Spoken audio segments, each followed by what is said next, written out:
이번엔 공무도화가를 살펴보도록 하겠습니다. 자, 이 공무도화가라는 작품도 역시 고대 가요 가운데 하나이지요. 이 공무도화가에서 가장 중요한 부분은 이 공무도화가가 차지하는 작품에서의 문학사적 위치 하나와 이 공무도화가에서는 반복되고 있는 이 물이 있습니다. 이 반복되고 있는 이 물의 기능을 우리가 찾아주는 것이 이 작품의 핵심이라고 보시면 됩니다.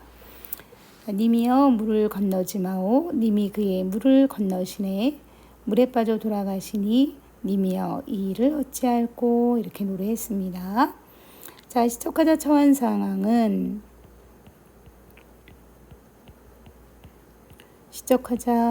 상황은 누가 봐도 이별이지요. 이별이고 그에 따른 정서는 이별에 따르는 슬픔입니다.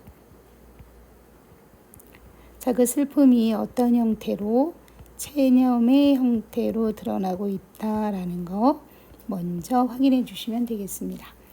자, 님이여 물을 건너지 마오. 님이 그의 물을 건너시네. 물에 빠져 돌아가시니 님이여 이 일을 어찌할꼬. 이별의 슬픔에 따르는 체념이 드러나고 있는 거 확인해 주시면 되고요. 자, 1구와 2구와 3구의 각각의 물의 개념을 확인해 보도록 하겠습니다. 자, 1구의 물은 님이여 물을 건너지 마오. 자, 님에 대한 뭐 드러나 있습니까? 염려, 걱정 드러나 있습니다. 그래서 1구의 물은 님에 대한 염려, 걱정, 즉 사랑을 상징한다. 이렇게 이야기하고요. 그런데 님은 그의 물을 건너셨습니다. 기어이 물을 건넜네요. 님과 나 사이에 이별을 하게 되지요. 자, 물에 빠져 돌아가시니. 자, 물에 빠져 돌아가셨습니다. 결국 님은 님과 나는 이별하게 되지요. 뭐에 의해서? 죽음에 의해서 이별하게 됩니다. 자, 그래서 각각의 작품들에, 각각의 구에서 이 물의 기능들을 잘 확인할 필요가 있습니다. 자, 1구에서의 물은 사랑, 2구에서의 물은 이별, 3구에서의 물은 죽음을 상징한다. 이렇게 파악해 주시면 되겠네요.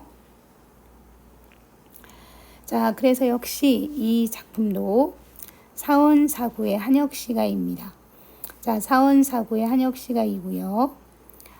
연대는 고조선이며, 자, 작가는 백수광부의 아내이다 라고 이야기합니다.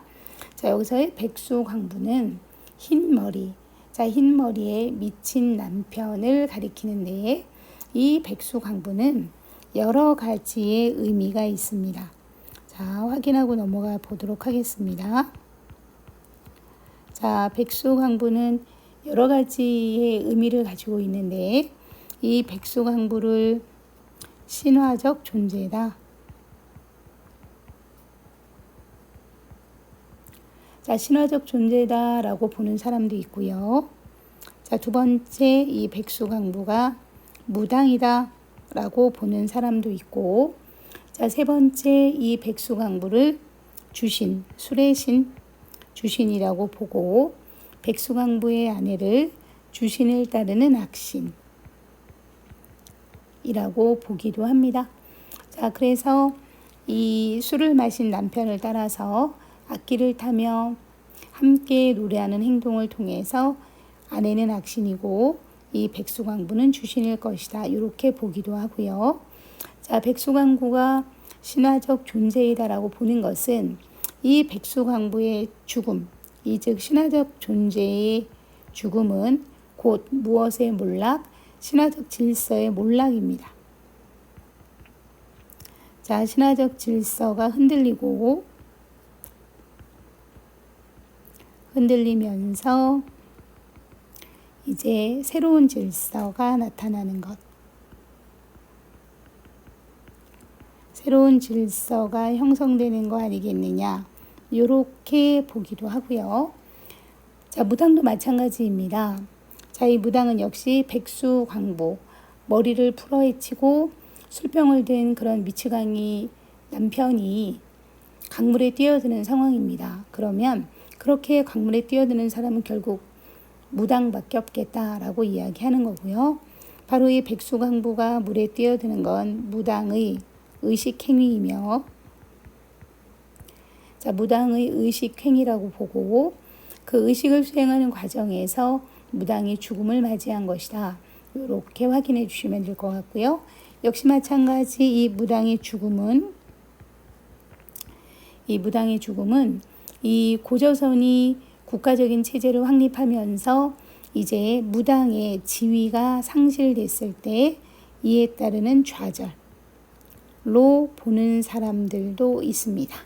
자, 이렇게 백수 광부를 신화적 존재 또는 무당 또는 주신으로 보기도 한다라는 것 정도는 일단 알고 계시면 좋을 것 같습니다.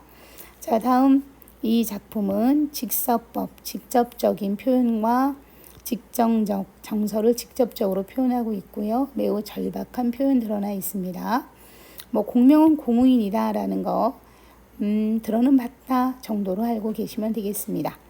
자, 주제는 님을 잃은 슬픔, 아까 저희가 1번에서 이야기했고요.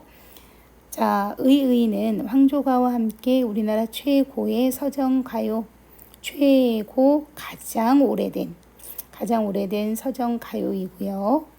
자, 집단가요에서 이 부분이 중요하죠. 자, 집단가요에서 개인적 서정시로, 넘어가는 시기에 과도기적 작품이다. 이렇게 보시면 됩니다. 자, 집단가요에서라고 이야기했으니 이 집단가요 이야기를 다시 한번 하자면 바로 뭐에 해당한다? 집단가요는 구지가에 해당하겠지요. 이 구지가라는 집단적 서사시에서 이제 개인적 서정시, 즉 이별의 슬픔이라는 것을 노래하는 개인적 서정시로 넘어가는 과도기적 작품이다. 이렇게 여러분들 파악해 주시면 됩니다. 자, 이 작품은 결국 이러한 고대가요, 공무도화가 물론 조금 있다가 황조가도 같이 하겠지만, 자, 이 고대가요 공무도화가나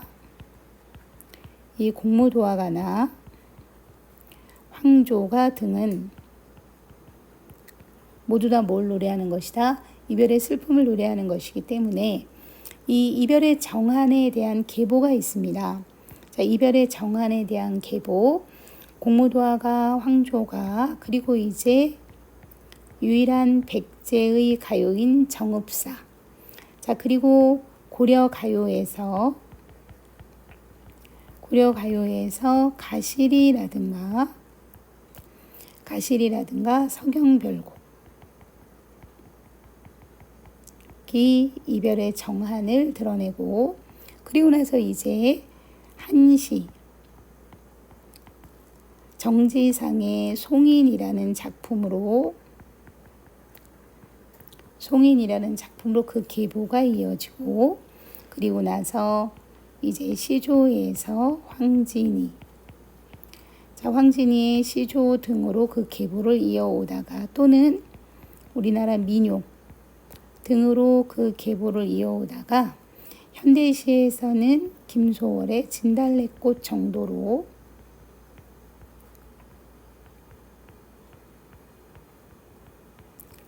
진달래꽃으로 그 계보가 이어지고 있다. 이렇게 이야기합니다. 자, 이별의 정한이라는 우리나라의 전통적 정서입니다. 이 이별의 정한은 우리 시가의 전통적 정서인데요. 그 이별의 정한을 이런 식으로 계보가 이어지고 있다는 거 여러분들이 확인해 주시면 요 공무도화가에서는 크게 문제가 될 게 없겠지요. 자, 공무도화가를 여기서 마치겠습니다.